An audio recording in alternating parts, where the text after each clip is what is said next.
It experiences the partial volume effect in the same way we discussed, due to loss in the data because it is located on the periphery or at the edges of your beam, unlike when my object is located in the center of my field of view.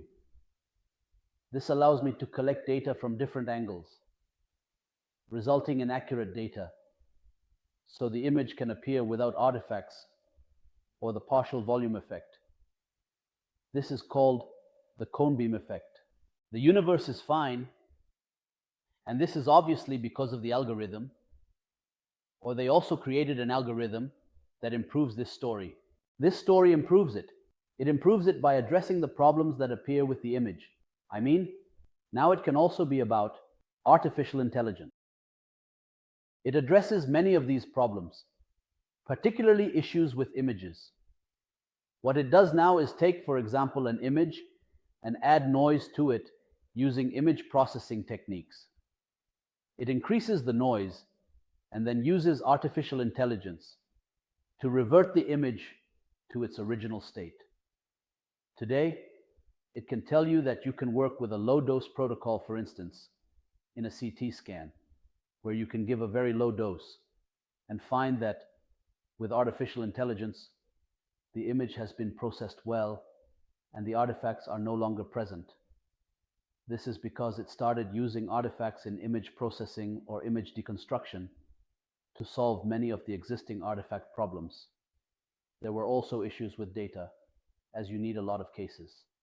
So what it does is take clean images and manipulate their image processing by adding noise, meaning it increases the existing noise.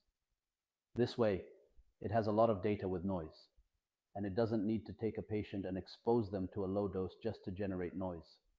Instead, it will take their clean images, add noise to them, and then it has data for the noise and the original control data. It can then modify it using artificial intelligence or play with machine learning to analyze it. Can artificial intelligence correct these images, remove the noise present, and restore them to their original state? Today, companies are actively working on this and competing to significantly improve image quality, while of course reducing the dose for the patient.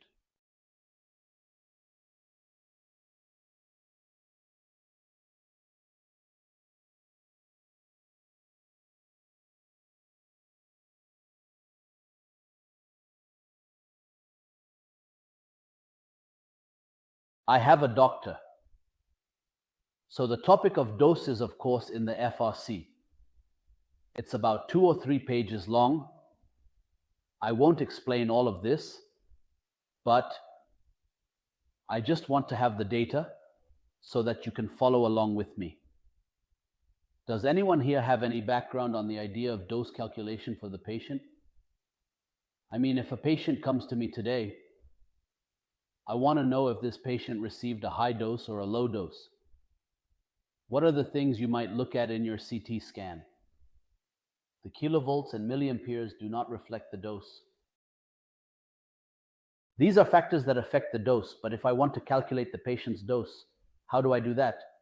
Is there a specific way to say the patient received an effective dose of how many millisieverts? This is fine. Now I have a Toshiba device. If you look at this Toshiba device, after the scan, you will see something called CT-DI-vol in the summary. You will also see DLB.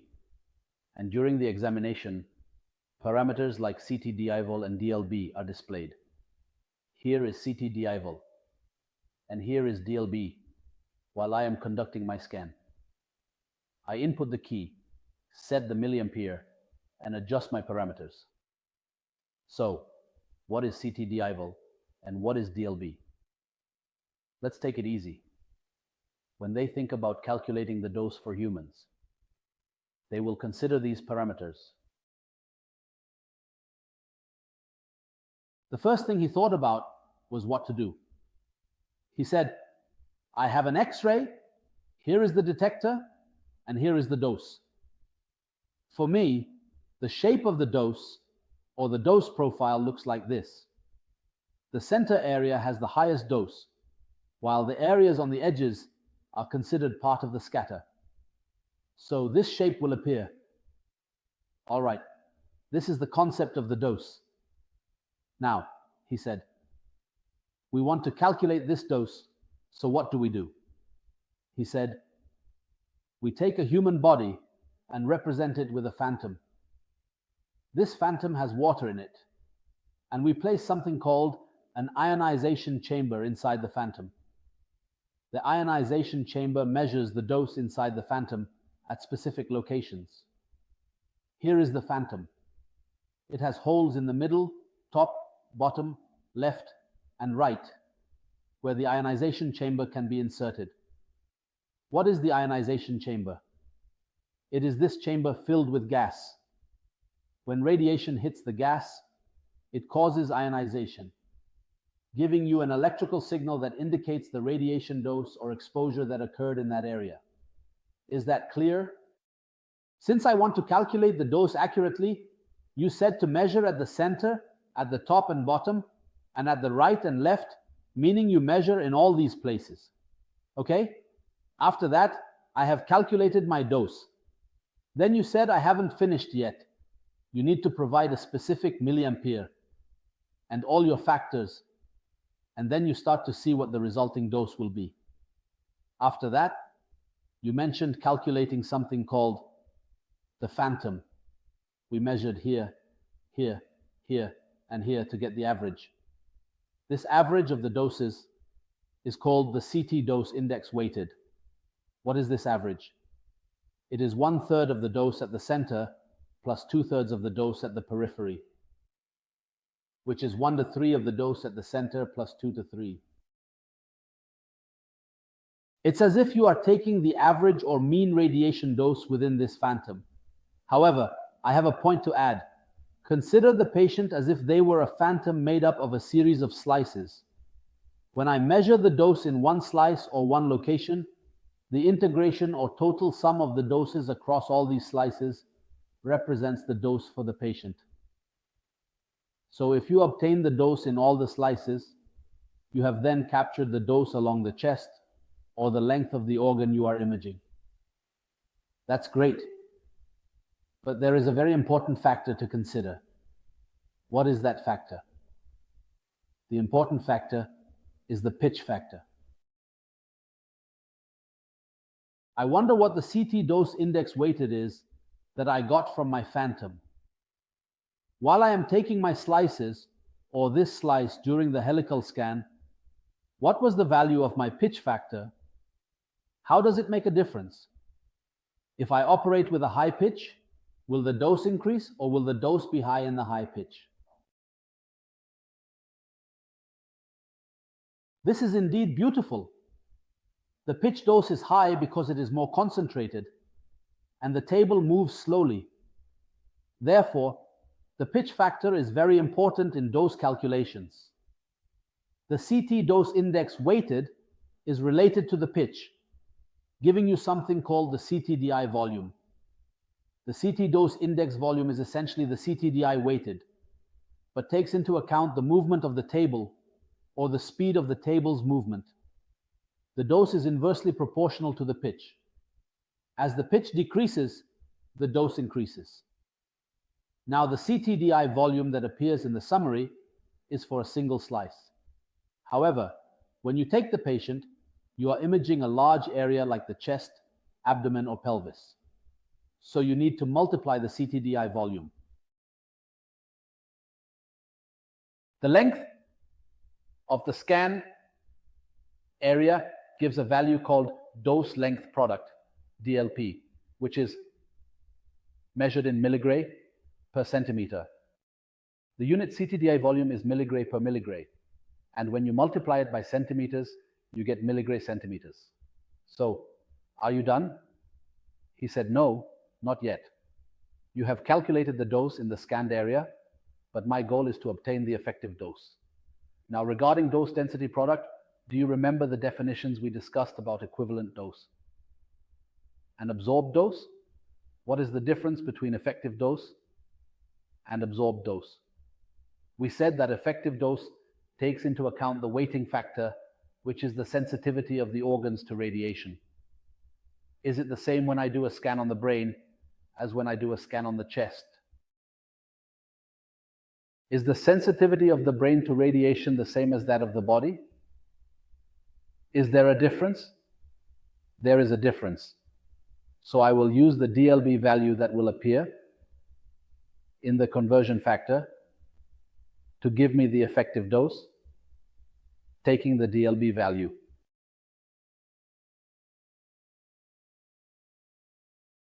For example, this is the dose report and this is the total dose. I took the first scanogram and then the helical scan, and the total dose I have is 555. Now I want to calculate the effective dose using the conversion factor, which is the effective dose. If this patient had a head brain scan and the head was an adult, the conversion factor is 0.0016. Where do I get this conversion factor? It is available in the references, specifically in ICRP 103 and also in ICRP 60.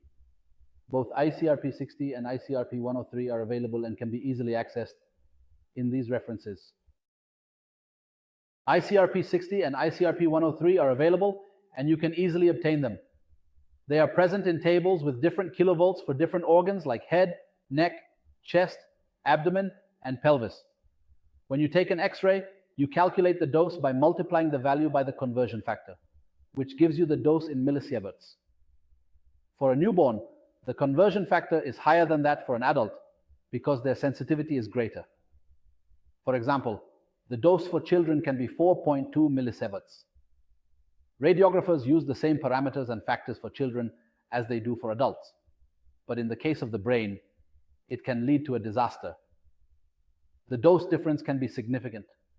For instance, it went from 0.8 millisieverts to an effective dose of 10 millisieverts. The chest in the guidelines, or the same dose multiplied by the conversion factor for the chest, resulted in 7.5 millisieverts. But if it were a child, using the same factors would give you 36.1 millisieverts. You can see the difference. It's almost 5 times greater. This means that using the same parameters and the same protocol in the guidelines for newborns is a disaster, just like using the same protocol for women. The abdomen follows the same idea. You multiply by the conversion factor to get 8.6, while for the newborn, you get 47.2. This way, you can calculate the effective dose for any case that comes to you, whether it's a chest, neck, or abdomen. You determine the effective dose by knowing its conversion factor, multiplying it by the value of D4B, which gives you the effective dose. If you have a patient, for example, with a full neck, chest, and abdomen, you would use the conversion factor. You would add the conversion factors together and divide by the number of them, as if you are calculating the average, and then multiply that by the total D, which gives you the effective dose.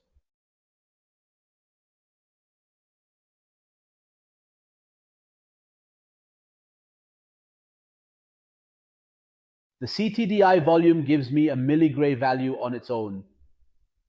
First of all, it is calculated based on what I measure at the center, what I measure at the periphery, and what I measure at the edges in the phantom. So it provides me with something called CTDI weighting. You need to consider the table movement in the topic carefully and thoroughly to see and evaluate the speed of your scan meticulously. You must check and verify the length of your scan comprehensively. We found the one in milligray per centimeter. He told you to consider the sensitivity of the organs, so you have to multiply that by the conversion factor to give you the effective dose in milligray. Doctors, this is the part of the CTDI. Here, for example,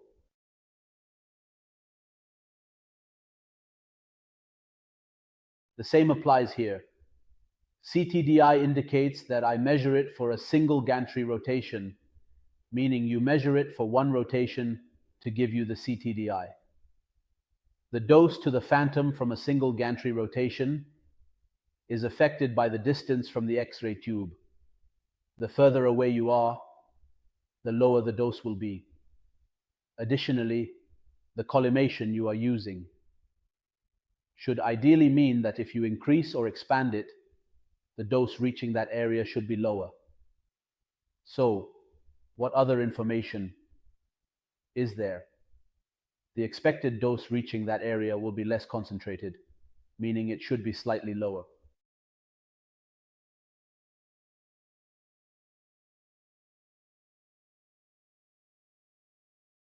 Of course, CTDI volume and DLB are present in all machines and all modern devices.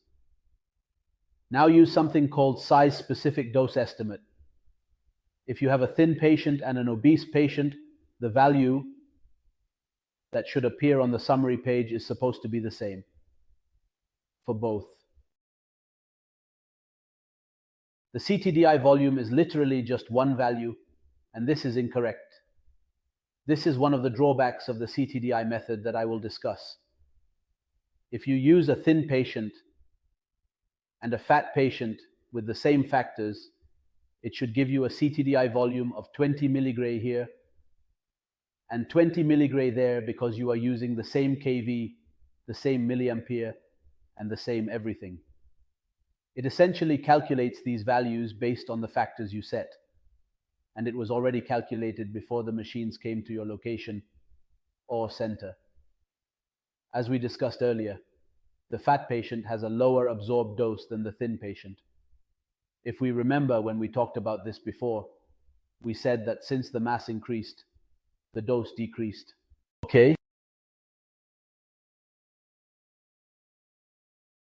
For example, 3 phantoms. Look here, for instance, this is a phantom. Its size is small. This one is medium, and this one is large. The same factors are used here, meaning the same kV and the same parameters. He started to observe the values of the CTDI volume that appeared on the summary page, and he himself began to measure with the ionization chamber. So he started the process twice. When he measured with the ionization chamber, the values here were small, 47, here 37 milligray, and here 18. This means that the larger the size, the lower your CTDI volume became. However, in reality, the values on the machine are fixed, which leads to underestimation or overestimation of the dose for the habituation and underestimation of the dose for the simulation. And what is the dose for? So, regarding the eyes, they used the CTDI method, and that's why they used something called size-specific dose estimate, SSDE. This is mentioned in the American Association of Physician Medicine report number 204, which states that they measure the patient's diameter to calculate something called the effective diameter. From this diameter, of course, this diameter is specific for each patient, and they create tables based on these measurements. For example, you currently have a CT abdomen, and it starts calculating the diameter, such as the anterior and lateral diameters. Here is the diameter, and here is the diameter for the AP and lateral. Then it begins to make a summation of the two. The summation enters the table that is present in the double AP report that I was talking about earlier, for instance, 22. The effective dose will have a convergence factor. This convergence factor, for example, is 2. It adds the conversion factor from the table and multiplies it by the value of the CDI volume, and then it adds the dose for the patients from the table. It multiplies it by the value of the CTDI volume, which gives you the dose for the patient, which is 13 milligray. This is considered one of the latest methods for dose calculations regarding ST for the patient, which is called specific dose estimate or size-specific dose estimate, which is related to the size of the patient. You take the largest section available and calculate the effective diameter, and then you start summing them up. You enter the tables available and start checking your value, multiplying it by the hours. Of course, they sometimes calculate it from the Scout or from the scanogram. There are also tables available on the lateral, just enough lateral that you measure how much the lateral comes out. For example, here it is 16.8. So you start going to 16.8. The closest thing to it is, for example, 17. The conversion factor is 1.08, which is 17. So the conversion factor 1.08 is multiplied by the CDI volume, which tells you the dose even before you start working. I mean, as soon as you take the scout, you can estimate the dose that this patient will receive exactly. The result appears after you input your parameters. The CDI volume appears before you start the scout because it is already calibrated on the phantoms that are originally in the factory before they come to your radiology center. God willing, I will share these slides with you. This is the same thing we said we would talk about regarding the weighted.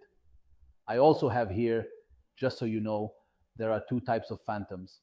One is 16 centimeters.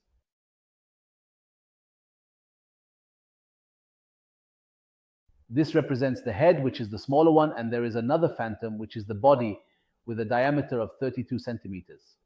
It performs your calculations or computes the CDI weighted or CDI volume based on these two phantoms. The 16 centimeter phantom is used if you are working with a protocol like the brain or protocols for small sizes like the ankle or foot. It starts to show the data related to the 16 centimeter head phantom. If you don't utilize it, it will show the data related to the 32 centimeter body phantom. This is the discussion we had, and these are the pitch, the units, the volume, and the dose length product.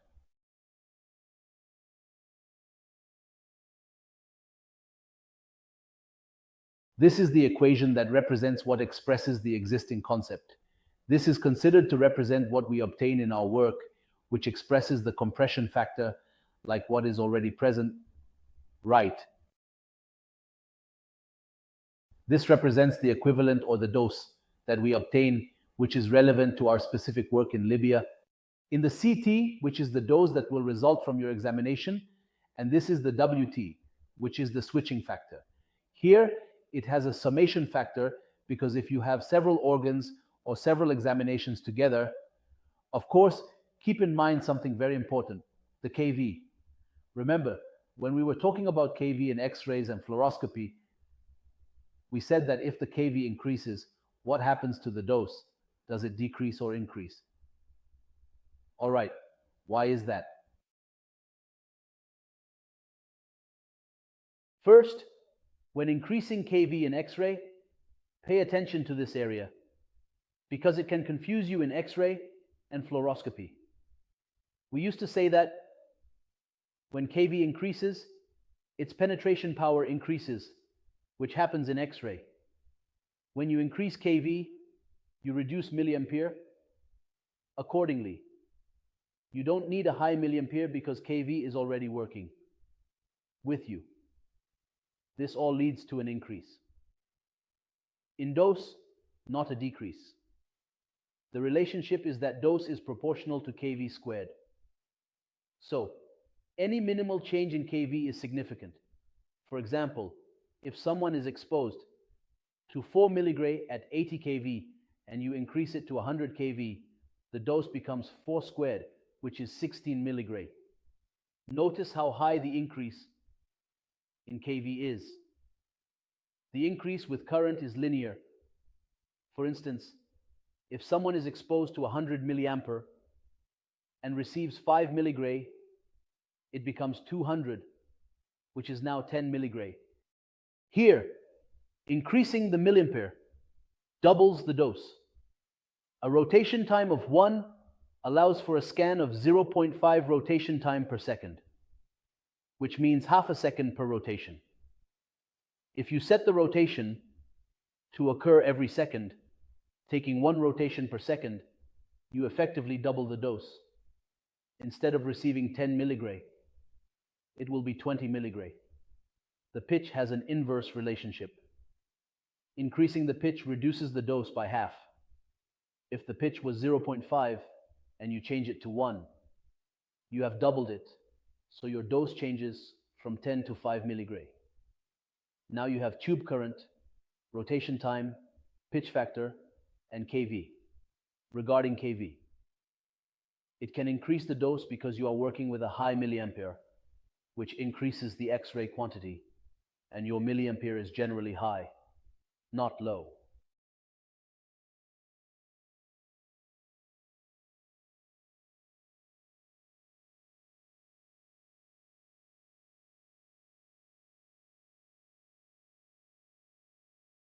Focus.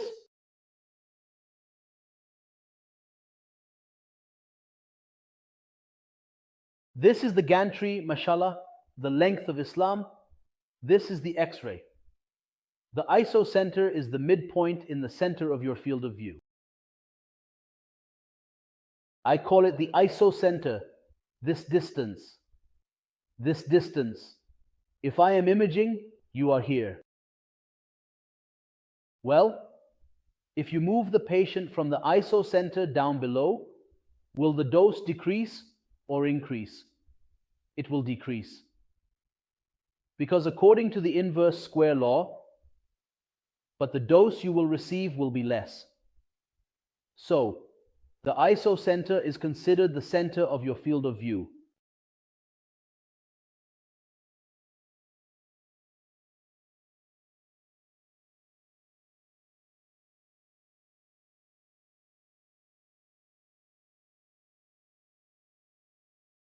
Are you okay, doctor?